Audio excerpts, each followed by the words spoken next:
오늘 우리에게 주시는 하나님의 말씀은 역대상 3장의 말씀입니다. 오늘 하루도 하나님의 은혜만을 구하는 복된 날 되시기를 축복합니다.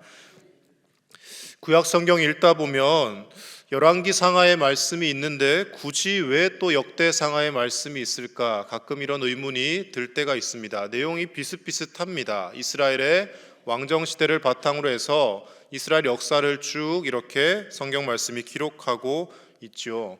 그런데 읽다 보면 조금의 차이가 있습니다. 열왕기 상하에서는 북이스라엘과 남유다의 왕들을 다 기록하고 그리고 북이스라엘 남유다의 역사를 다 기록을 하고 있습니다. 그런데 역대상하의 말씀에 보면 북이스라엘의 이야기가 살짝 빠져 있습니다. 남유다 왕국을 중심으로 해서 말씀이 기록되어져 갑니다. 말씀이 왜 기록되어졌는지를 좀 살펴볼 필요가 있습니다.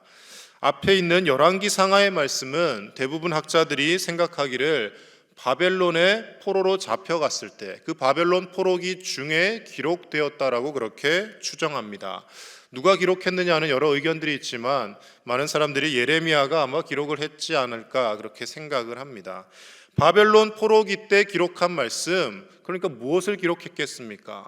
하나님의 선택을 받은 선민이라는 우리들이 왜 나라가 망할 수밖에 없었는지 거기에 대해서 초점을 맞추는 것이죠. 하나님의 말씀을 순종하지 못했고 하나님을 떠나 끊임없이 우상 숭배로 나아갔기 때문에 결국은 나라가 이 지경이 돼서 망했고 지금 우리는 바벨론의 포로로 잡혀와 있다. 이것을 바탕으로 해서 기록한 말씀이 열왕기 상하 말씀이라는 거죠. 그리고 우리가 지금 보고 있는 이 역대상과 역대하의 말씀은 바벨론 포로기를 마치고 다시 예루살렘으로 귀환하고 난 후에 이 말씀을 기록했다라고 대부분 생각을 합니다. 에스라에 의해서 아마 기록되었을 것이라 생각하고요. 그때는 무슨 목적으로 기록하겠습니까? 포로 생활을 70년을 끝내고 돌아왔는데 여전히 하나님의 언약은 유효하고 나라가 망한 채로 70년 지나서 폐허가 되었지만 하나님은 우리를 버리지 않으셨다라는 것을 백성들에게 일깨우기 위해서 이 말씀을 기록했다라는 겁니다. 그래서 열왕기 상하의 말씀은 철저하게 선지자적인 관점으로 기록합니다. 선지자의 역할은 뭡니까? 하나님의 말씀을 전하고 잘못된 것이 있으면 비판하고 이렇게 살면 안 된다는 것을 지적하는 것이죠. 그런데 역대상하의 말씀은 선지자적인 관점이 아니라 제사장적인 관점으로 기록했다라는 겁니다. 제사장이라는 것은 무엇입니까?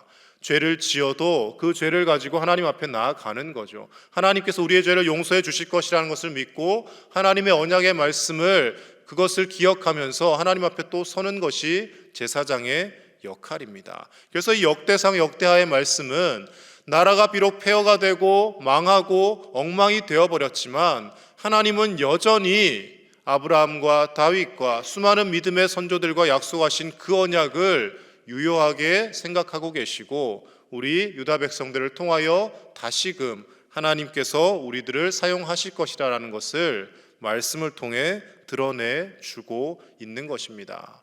그래서 이렇게 역대상하의 말씀을 보면 열왕기 상하보다는 조금 더 덜 비판적이고요. 그리고 심지어 므낫세와 같은 극악무도한 왕도 역대상하의 말씀에서는 회개하고 하나님 앞에 돌아왔다라는 기록이 있습니다. 그러니까 어떠한 죄인이라도 하나님 앞에 회개하고 돌아오면 그 하나님의 언약이 다시 이어질 수 있다라는 것을 말씀을 통해 증거해 주고 있는 것입니다. 그래서 역대상 처음의 말씀이 족보부터 시작을 합니다. 우리가 어떤 민족이냐, 어떤 하나님의 은혜를 받고 살아온 민족이냐, 아담부터 시작해서 하나님께서 우리 민족을 특별히 사랑하셔서 하나님의 제사장된 백성으로 세우셨다라는 것을 백성들에게 다시 한번 나타내고 나라가 망하고 폐허가 되었다고 해서 실망할 것이 아니라 하나님은 여전히 우리에게 부어주실 은혜를 예비하고 계시다라는 것을 말씀해 주고 있는 것입니다.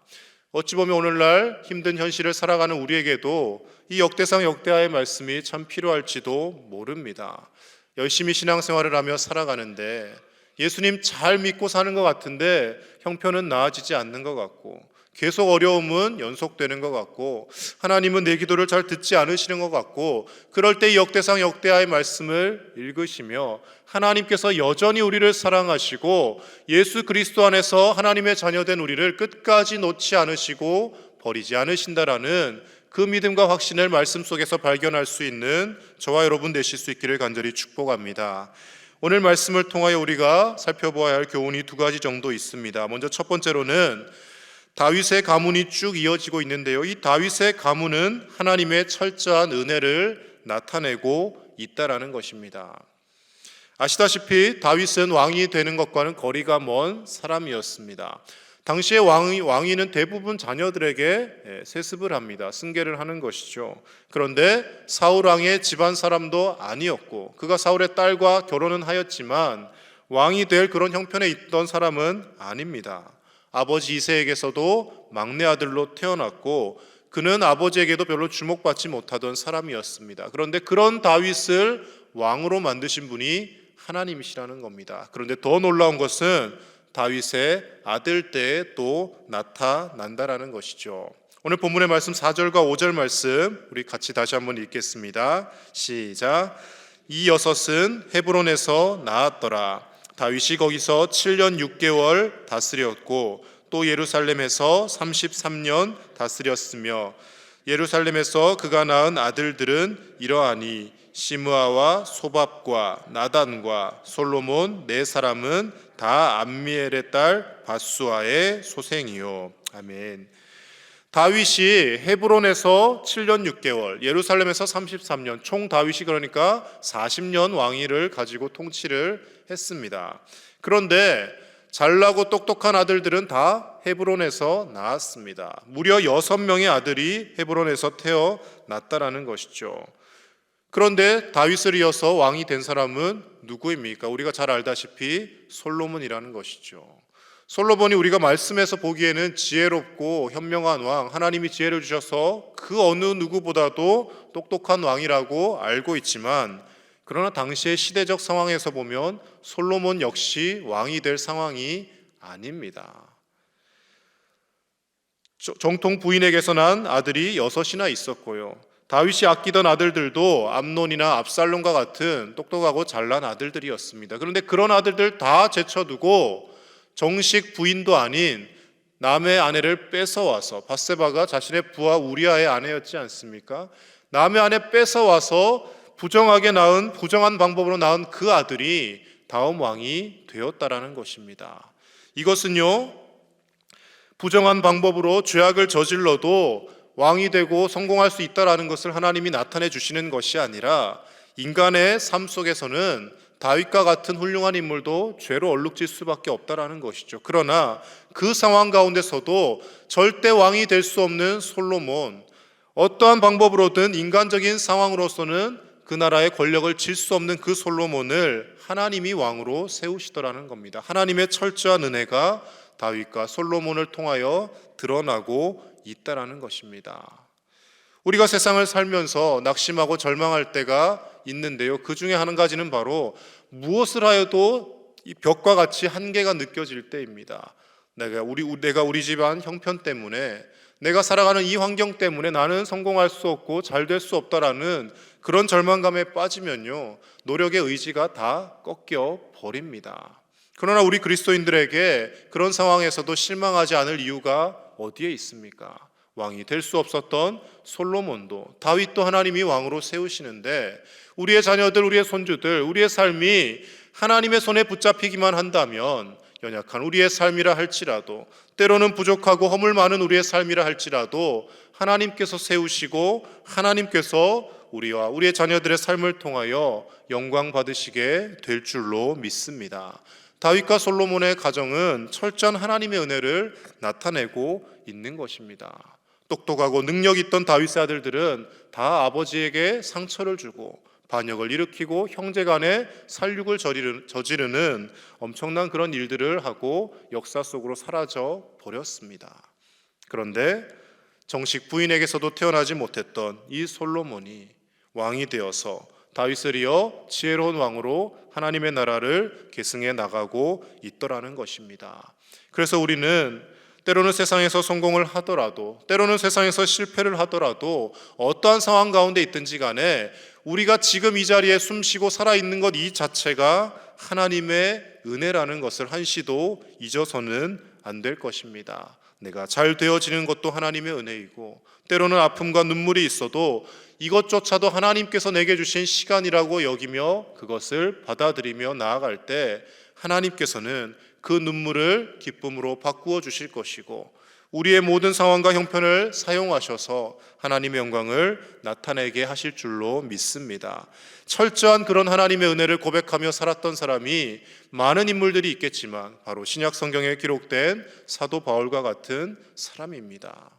그가 비록 예수님을 만나기 전에는 예수님 믿는 사람들을 핍박하며 심지어 그 사람들을 잡아 죽이는 일에 동조하였지만, 그러나 예수님을 만난 이후에 그는 삶을 180도 바꾸어 버리는 삶을 살게 됩니다.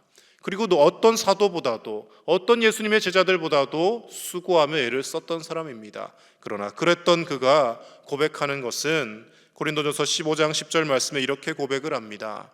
그러나 내가 나 된 것은 하나님의 은혜로 된 것이니 내게 주신 그의 은혜가 헛되지 아니하여 내가 모든 사도보다 더 많이 수고하였으나 내가 한 것이 아니요 오직 나와 함께 하신 하나님의 은혜로라. 아멘. 내가 다른 사도들보다 더 수고하고 더 열심히 일했다라고 고백은 하지만, 그러나 내가 한 게 아니라는 겁니다. 하나님이 나 같은 죄인 불러주셨고, 예수님께서 자신을 믿는 사람들을 죽이는 죄인 중에 괴수, 죄인 중에 우두머리인 나 같은 사람도 용서하시고 부르셔서 사도로 사용해 주셨기 때문에 모든 것이 하나님의 은혜다라고 고백하고 있더라는 것이죠. 저와 여러분들이 이러한 모습을, 이러한 신앙을 본받아야 될 줄로 믿습니다. 지금까지 우리의 인생 살아온 거, 내가 열심히 살기도 했지만, 정말 치열하게 살아왔지만, 그러나 그 치열하게 살아올 수 있도록 힘과 능력과 건강 주신 분이 하나님이시고, 하나님께서 나 같은 사람 부르셔서 예수 그리스도를 믿음으로 인하여 천국 백성이 되게 하셨다라는 그 하나님의 은혜만을 철저히 고백하며 자녀들에게, 손주들에게 전할 수 있는 저와 여러분 되실 수 있기를 간절히 축복합니다. 두 번째로 말씀에서 우리가 기억해야 할 것은요, 인간의 연약함에도 불구하고 하나님은 언약을 끝까지 이루어 가신다라는 것입니다. 17절에서 19절 말씀 우리 다시 한번 같이 보겠습니다. 시작. 사로잡혀간 여고냐의 아들들은 그의 아들 스알디엘과 말기람과 부다야와 세낫살과 여가мя와 호사마와 느다벼요, 부다야의 아들들은 스룹바벨과 시므이요, 스룹바벨의 아들은 무슬람과 하나냐와 그의 매제 슬로밋과. 아멘. 나라가 망했습니다. 시드기야 왕 때 마지막으로 나라가 망했습니다. 그리고 모든 왕족은 멸문을 당하거나 포로로 사로잡혀 갔습니다. 이때만 해도 더 이상의 희망은 없는 듯 했습니다. 나라는 망했고 모든 왕족이 다 포로로 잡혀갔는데 무슨 소망이 있겠습니까? 그런데 19절 말씀에 우리가 잘 아는 이름이 등장합니다. 바로 스룹바벨입니다. 이 스룹바벨의 이름이 참 특이합니다. 스룹바벨, 바벨 많이 들었죠? 바벨론을 뜻하는 겁니다. 바벨론에서 태어났다라는 뜻인 거죠. 포로로 잡혀가서 적지에서 태어났다라는 이름을 가진 이 스룹바벨을 통하여 하나님은 유다 백성들을 다시 예루살렘으로 귀환시키시고, 그리고 70년의 포로 생활을 끝냈을 때 다시금 예루살렘 성전을 건축하게 하시고, 그리고 그 이후에 느헤미야를 통하여 예루살렘 성벽까지 재건하게 만드시더라는 것입니다. 나라가 망하고 폐허가 되었을 때 이제 더 이상 유대 민족은, 이스라엘 백성은 역사 속에서 자취를 감추어서 찾아볼 수 없겠구나, 자신들조차도 그렇게 생각을 했을 것입니다. 하나님은 우리를 완전히 버리셨구나. 그들이 열왕기 상하를 그 포로기 때 기록할 때만 해도 우리는 심판받을 수밖에 없었고, 우리가 우상 숭배했기 때문에 우리는 하나님의 진노를 샀다라고 그렇게 열왕기 상하 말씀을 기록해 나갔을 것입니다. 그러나 하나님의 은혜로 다시금 예언자들의 말씀이 성취되어지고 다시 예루살렘으로 돌아왔을 때, 비록 폐허가 된 예루살렘이지만 다시 하나님의 언약이 유효하고 여전히 하나님의 은혜가 우리에게 임하고 있구나라는 것을 생각하며 이 역대상 역대하의 말씀을 기록해 나갔다라는 것이죠. 그리고 하나님은 그 스룹바벨과 그 이후에 많은 사람들을 통하여서 예수 그리스도를 이 땅에 보내주셨다라는 것입니다. 우리 인간적인 시각으로는 세상에서 실패하고 고난이 다가올 때 모든 상황이 절망이고 끝난 것이라고 우리는 쉽게 단정 짓습니다. 그러나 여러분, 하나님은 하나님의 자녀들을 끝까지 놓지 않으시고 끝까지 하나님의 자녀들을 지키시는 분이신 줄로 믿습니다. 그 신실하신 하나님을 붙들기에 우리가 때로는 육신의 아픔 가운데서도, 때로는 여러 가지 어려움과 절망적인 상황 가운데서도 포기하지 않고 다시금 기도하며 하나님 붙들고 일어설 수 있는 줄로 믿습니다. 여러 가지 문제를 가지고 하나님 앞에 이 새벽에도 나와오셨을 것입니다. 그러나 그 문제만을 보지 마시고 여전히 우리를 붙들고 계시며 신실하게 일하고 계시는 하나님의 능력의 손길을 바라보시고 그 하나님께서 폐허가 된 유대 민족들도 예루살렘 땅도 다시금 일으키셨듯이 우리의 삶도 다시금 일으키시고 하나님의 영광을 위하여 우리와 우리의 자녀 손들 사용하실 것을 믿고 오늘도 믿음으로 하나님의 은혜 가운데 하나님 붙들고 기도하는 저와 여러분들의 복된 하루가 되실 수 있기를 예수님의 이름으로 간절히 축복합니다. 말씀을 기억하며 우리 함께 이 시간 기도하겠습니다. 함께 기도하실 때 지금까지 살아온 우리의 인생이 철저히 하나님의 은혜임을 인정하게 하시고 하나님의 은혜가 없이는 앞으로도 단 하루도 살 수 없음을 고백하며 하나님, 우리 삶에 더 많은 은혜를 부어주시고 하나님께서 내 삶을 붙들고 계시다라는 것을 의심하지 않고 믿음으로 취하며 살게 하여 주옵소서. 때로는 여러 가지 어려움과 아픔이 있어도 낙심하지 않고 끝까지 주님 붙들며 하나님 나라를 위하여 우리의 작은 힘이나마 보탤 수 있게 해달라고 이 시간 함께 기도하겠습니다. 담임 목사님 영육간의 강건함을 위해서 계속 기도해 주시고 이번 주일부터 교회 항존직 선거가 있습니다. 악한 사단막이 틈타지 못하도록 성령 하나님 역사하여 주시고 합당한 일꾼들이 세워지게 하시며 한심령도 시험에 드는 자 없도록 하나님께서 모든 선거 과정 가운데 간섭하시고 역사해 달라고 이 시간 함께 기도하며 나가겠습니다. 하나님 아버지 감사합니다. 오늘도 이 귀한 새벽 우리를 주님 앞에 불러주시고 다윗의 귀한 가문의 족보를 통하여서 하나님의 은혜로 다윗과 솔로몬과 그 모든 후손들이 건재하였음을 바라보게 하시니 감사를 드립니다. 다윗이 똑똑하고 잘나서가 아니라 솔로몬이 지혜로워서가 아니라 하나님께서 은혜 베풀어 주셨기에 하나님의 은혜로 그들이 왕이 되어 수 있었고 하나님의 은혜로 폐허가 된 그 예루살렘 가운데서도 다시금 성전이 건축되어지고 다시금 그 땅이 회복되어진 줄로 믿습니다. 아버지 하나님, 우리의 삶 가운데도 하나님의 은혜가 필요합니다. 날마다 주시는 하나님의 은혜를 경험케 하여 주시옵소서. 날마다 새롭게 부어주시는 하나님의 은혜와 말씀의 능력이 우리 삶을 이끌어가게 하여 주셔서 어떤 상황 가운데도 낙심하지 않고 절망하지 않고 온전히 하나님 붙들며 나아가는 우리의 삶이 될 수 있도록 은혜를 더하여 주시옵소서. 아버지 하나님, 우리의 작은 힘이나마 하나님 나라와 의를 위하여 보태기를 원합니다. 아버지 하나님, 절망하며 낙심하며 나는 아무것도 할 수 없다라고 스스로 나약해 있지 않게 하여 주시고 내게 능력 주시는 자 안에서 내가 모든 것을 할 수 있다라고 고백하며 바울과 같이 담대하게 끝까지 하나님 나라와 영광을 위하여 쓰임받을 수 있는 우리의 삶이 되게 하여 주시옵소서. 우리가 그 어떤 큰 일을 감당했다 할지라도 그것이 내가 한 것이 아니라 하나님의 은혜로 하였음을 고백하며 내가 나 된 것은 하나님의 은혜라고 고백할 수 있는 겸손한 우리의 삶이 될 수 있도록 주여 함께하여 주시옵소서. 사랑하는 담임 목사님 영육의 강건함을 붙들어 주시고 아버지 하나님, 모든 휴가기간 가운데 평안함을 더하여 주시며 하나님이 주시는 세임과 능력보다 다시금 돌아오셔서 힘있게 목회 사명 감당할 수 있도록 은혜 더하여 주시옵소서. 이번 주일부터 항전직 선거가 있습니다. 하나님 간섭하시고 섭리하여 주셔서 합당한 일꾼들 세워지게 하여 주시며 하나님 모두가 다 기뻐하는 귀한 잔치가 되어질 수 있도록 도와주시옵소서. 한 사람도 마음 상하는 자 없게 하여 주시고 시험에 드는 자 없게 하여 주시며 악한 사단막이 틈타지 못하도록 주님께서 지키시고 성령 하나님께서 모든 과정 가운데 역사하여 주시옵소서. 하나님 아버지, 오늘도 하나님의 은혜로 이 하루를 살게 하시니 감사를 드립니다.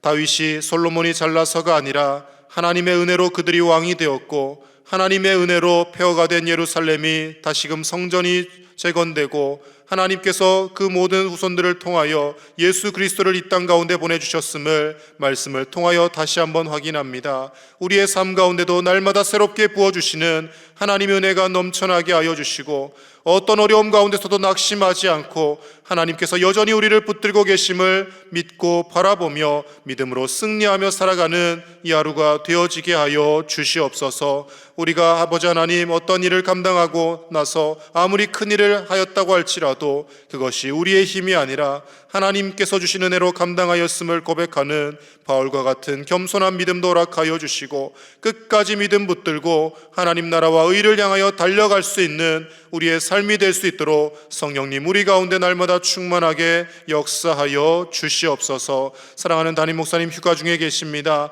영육을 강건하게 붙잡아 주시고 주님께서 평안함을 더하여 주셔서 다시금 힘있게 목회 사명 감당할 수 있도록 세임과 능력으로 가득 채워 주시옵소서. 이번 주일부터 항존직 선거가 있습니다. 하나님께서 간섭하시고 섭리하여 주셔서 한 사람도 시험에 드는 자 없게 하여 주시며, 하나님께서 기뻐하시는 귀한 일꾼들이 세워지며 그로 인하여 우리 광양제일교회가 더욱더 믿음 위에 든든히 서가는 계기가 되어지게 하여 주시옵소서. 하나님, 오늘도 간절한 기도의 제목들 가지고 하나님 앞에 나왔습니다. 하나님, 눈물을 흘려가며 기도할 때 하나님 그 기도의 제목들마다 응답하여 주시고 우리가 구한 것보다 더 좋은 것으로 채우시고 역사하시는 하나님의 세심한 섭리의 손길을 경험하는 이 하루가 되어지게 하여 주시옵소서.